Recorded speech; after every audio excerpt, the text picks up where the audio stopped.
Ada satu hal yang membedakan kita dengan praktek di lapangan. Kita sering sekali terjebak. Saya kira Martin Luther King Jr.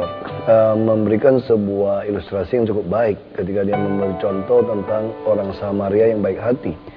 Apa yang dilakukan oleh orang Samaria itu yang dinamakan charity, yang kita katakan bantuan sosial.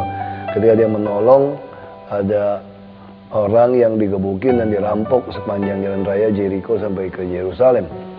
Tapi apa itu keadilan? Itu yang dikatakan dari Martin Luther King Jr. tadi, dia tafsirkan. Ketika kita menjamin sepanjang jalan raya Jericho sampai Yerusalem tidak ada seorang pun yang digebukin dan dirampok, itulah keadilan. Makanya sila kelima Pancasila kita itu ada keadilan sosial. Dan terus terang, hari ini gereja terjebak hanya melakukan bantuan-bantuan sosial saja. Jadi semacam pemadam kebakaran, kalau ada bencana, kasih sembako, kasih apa. Tapi kita tidak pernah memperjuangkan bagaimana rakyat mendapatkan sebuah penghasilan untuk memenuhi kehidupan dia yang layak.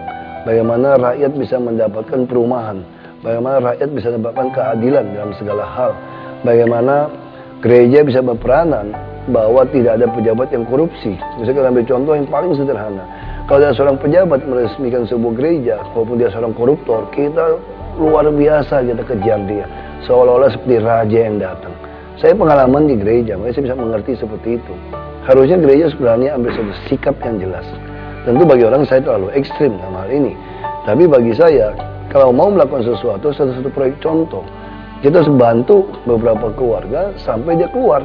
Jadi bukan cuma semacam bantu satu pihak, lalu ada masuk koran, masuk TV, seolah gereja sudah berbuat. Dan lebih berbahaya lagi hari ini adalah, saya khawatir gereja-gereja sekarang mulai mengarah bukan menjadi murid Yesus, tapi murid Yudas. Kenapa saya katakan seperti itu? Kalau kita tanya, Yudas Iskariot itu cinta Yesus atau tidak? Semua akan setuju, maka dia cinta. Ada yang mengatakan tidak cinta, saya katakan dia salah kalau menafsirkan Yudas tidak cinta Yesus. Buktinya, kalau ditanya lagi, Yudas memilih uang, 30 keping uang perak atau Yesus? Kalau disuruh pilih, Yesus mengatakan saya pilih dua-duanya. Nah, inilah masalah gereja. Tapi ketika dipaksakan pilih salah satu, Yudas dengan tegas memilih Yesus dan dia buang uang 30 keping itu. Nah, ini hari yang paling berbahaya bagi gereja adalah ketika kita hanya melakukan bantuan sosial dan dalam diri kita juga, kita seperti murid Yudas. Kita ingin uang dan kita juga ingin Yesus.